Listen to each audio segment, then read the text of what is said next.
Hi everybody, Mark here from AmericanAeration.com, and in this video I want to talk about how I would reclaim a neglected pond. Truth is, you may have picked up a new property and found a pond on it and it doesn't look very good right now, or maybe you've had a pond for many years but life got in the way. It wasn't a priority, and that's okay, it happens. But sometimes these ponds that are neglected, is the term I would use, can turn, and every pond will age over time. All ponds will fill in over time with things that blow into them. Organic debris will build up, muck and sludge at the bottom will build up, environment around the pond can change, and all of a sudden things start to tip for the worse, and if it's left to its own devices, it just can't recover. So when we find a neglected pond that we want to try to restore, this is sort of the step-by-step process that I would go about to work on making it better. The first thing I would suggest that you do as a landowner, and by the way, you can always hire a professional for this. There are pond management companies around that can help, but I do think getting a handle on it yourself, this is a good DIY stage where you can start to understand the pond better for yourself, and that just, I think, is beneficial all the way around for you. So the first thing I'm going to assess is not the pond itself. I'm going to look around the pond at the watershed. The watershed is basically the topography or geography around the pond. It could be acres in size, but it is where water is basically caught from rainfall and then funneled into the pond to keep it full. The watershed inevitably will have an effect on what's going in the pond, obviously, and what goes in the pond can affect the condition of the pond and the symptoms that you see coming out of it. So watershed evaluation is useful. Now you want to look for things, in my opinion, that are nutrient sources. In Iowa, of course, we have a lot of agriculture, and agriculture means there's a lot of fertilization going on. This phosphorus and nitrogen that is used on the fields, some of it will inevitably end up in waterways and in our ponds. And so we need to make note if there is a significant amount of agriculture around a water body that we're trying to work on and improve. The second thing you might find is in an urban environment where there's a lot of landscaping and lawn care. Again, you could see fertilizers used extensively in this type of environment. And is it possible that those could be coming into your pond from source waters or runoff? You want to evaluate that. Look for trees, an abundance of trees. Is there potentially a lot of leaf debris that's getting into the pond? Leaves will eventually decay, sink, and then end up turning into, for no better word, organic compost at the bottom of a pond, and you want to make note of that if they're part of the story. As you close in on the pond itself, you want to look at the immediate area around it. Is it cared for lawns, or is there a septic system nearby that could potentially be leaking? Again, we want to look at erosion, soil erosion around the banks, and just evaluate if there's anything going on that could be affecting the pond internally, just in the immediate external area. Is there any vegetative buffer strips? If not, that's something we could talk about later on, but we want to note if this grass or lawn or landscape is running right down into the water with nothing between the water and the grass interface. So those are just things you want to look at and consider. As we get to the pond itself, we want to assess its overall surface size. You can use Google Earth to do this. You can estimate surface area that way. Shape, of course, is something you would see there too. And then you want to go out on a boat and get a definitive reading on the depths that you have to work with. This is not a negotiable thing or a good thing to guess on. You want to make sure that you have a good idea of how much depth you have to work with in the pond for things we may do later. The other thing you can assess at that same time is taking a probe out there and then pushing it into the muck to determine the depth or buildup of the muck accumulation at the bottom. This is useful to know too. You want to note things like water turbidity. Is the water very clear or not? If there's fish in the pond and you can identify them, that's always helpful. How do they look like they're doing? Is there no fish in a pond? If you're new to the ownership of this thing, you won't know the history. If a fish kill happened a year or two ago, you probably won't know about it. If you own the property and have had fish kills in recent years, that's an indicator that you've got an oxygen problem in the pond. If you have weed and algae growth, that's an indicator of not only excessive nutrients probably in the water, but also in a neglected pond, you can assume that over at least recent years, these seasonal blooms of plants will go through their life cycle. They will bloom, and then whether they're treated or left to their own accord, they will die in the fall. And when those plants die, they will sink to the bottom and begin to decay and turn into muck, or again compost at the bottom, which ultimately releases nutrients or increases the nutrient profile of this pond. In the end, we want to just get an assessment of these things to determine where we're at. And if the pond looks really stagnant, maybe there's some odors coming out of it that aren't very pleasant, that's something you want to make note of too. As we start to look at the various steps that we can take for restoration,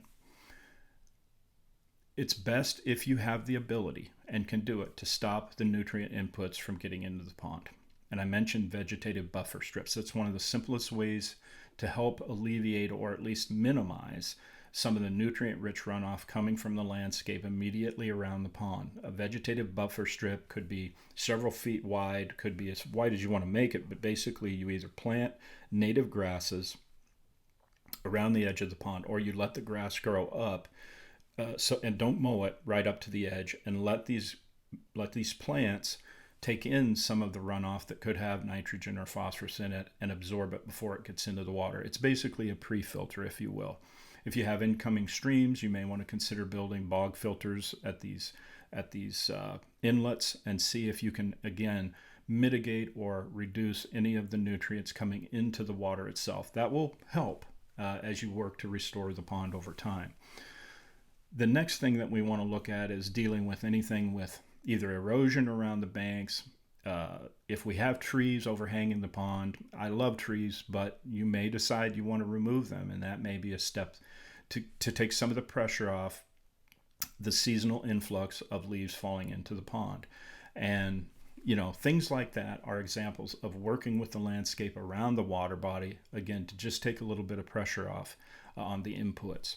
Once we get into the pond work itself, the first thing I'm going to look at, quite honestly, is if the pond seems stagnant. If it's a cesspool with no circulation, I have to assume that oxygen is not going to be very good, and oxygen is the lifeblood of a healthy pond. There's no two ways about it. So I am going to try to combat that circulation problem and the oxygen problem by installing some form of aeration in the pond. If it has depth to any degree, 8, 10, 12 feet, I'm going to look at bottom aeration so that I can affect that oxygen profile from the very top to the very bottom. In doing that, we start to potentially see natural biological systems. There are bacteria in a lot of these ponds that haven't been nuked with chemicals recently. There are a lot of biological tools that can be supported and enhanced with increasing oxygen in the water body. And so we want to focus on that first and get that up and running and see what kind of changes could occur with the aeration installed on its own. And I've done a lot of videos on this channel about aeration, so I'm not going to get into depth there, but understand that by doing those things, by increasing oxygen in the pond and circulation, there's just a lot of processes in there that start to improve to the benefit of moving it to a healthier environment over one of stagnation and very poor oxygenation. The second thing that we might look at doing, and I should note too that through this time and through this process, I might suggest testing the water for some basic parameters. You can look at pH. You can look at alkalinity, hardness. You would look at nitrogen. And I do think testing for phosphorus at some point, total phosphorus at least, is a very good thing to do so that you can see some initial baseline numbers. Are they very bad? In other words, are they not very conducive to a healthy pond environment? These are things that you can address if these numbers are off through various means. And then as you start to reclaim the pond and improve it, you want to test again to see what's changing and if it's changing for the better. Nitrogen and phosphorus particularly are a focus because they are, when they're elevated, the main culprits behind growth that you see that you don't want. Algae, duckweed, and a lot of aquatic weeds thrive on high nutrients. And so you want to definitely know where you stand on those. Now, to address those high nutrients in conjunction with the aeration, I would normally look at adding some type of biological supplement, a beneficial bacteria. These bacteria are pond cleaners, which is exactly what we want. We want to start to reduce the organic buildup in the pond and just at least halt it and stall it if we can, and then begin to turn it around gradually. And in a more immediate sense, these biologicals can actually cross-compete against plants that are deriving their nutrient support directly from the water column itself, and this is algae in most forms and things like duckweed. When you reduce the nutrients available for the algae to utilize and access, a lot of them can start to curb their growth. It'll halt, or in some cases with some algae, it'll even regress their growth, which is a very positive step. It can help with odors quite readily, usually in conjunction with the aeration, and overall you're starting to reestablish a more healthy ecosystem that is starting to basically improve the cleaning processes that Mother Nature intended for these ponds to utilize to stay in better shape over the long term. Again, a neglected pond from an environmental standpoint or an ecological standpoint just fell off the fence a little bit, but if we can impart some of these things back in, a lot of things start to improve on their own. You notice that overall, though, the work that we're doing is really to try to get the nutrients under control. And along with these biologicals, again, each one of these things is implemented in stages. Aeration first, I let that run for a while, see how it does. I may come in with microbials if I need to do more work, and usually you do on a pond reclamation. And then I will go for a while with those. And certainly if in my testing I found that the phosphorus was very elevated, I'm going to add in some type of a phosphorus binder on this particular material so that we can try to reduce its availability for algae or other plants to use. And that can be very beneficial too. The other thing that I didn't mention, and probably because it's not the most enjoyable process in the world, but if you do have physical algae or duckweed growing in a pond, understand that when you are able, or if you are able, to physically remove that plant mass itself, the plants are internally holding phosphorus and nitrogen in their cell structures. That's what they use to build out with. And so if you're removing a living plant from a pond environment, you're actually also removing the phosphorus and nitrogen that it contains, and that can be helpful too, if you can do it. It's just a point to note. Now, before we close out this part on the use of microbials, I do want to address a question that inevitably will come up. What about muck digesting bacteria? Well, cleaning the bottom of the pond is important work, no question about it. But early on in this process is not typically when I would use a muck digester. What I'm trying to do is get stabilization through the water column itself with nutrient management. And if you start trying to break down the muck with these digesters, it will reduce the muck, but in the process of the breakdown, it will release phosphorus and nitrogen into the water column, which at least for a short while could feed more growth that you'll see in the pond. So I may or may not do this early on in the process, but definitely over time, I will work on muck reduction. If the muck is exceptionally deep on the buildup, I might investigate dredging. Physical removal will be much quicker. Yeah, it can cost more in some cases. The prices can vary a lot and how much is involved. But dredging and physical removal could make the most sense for some people.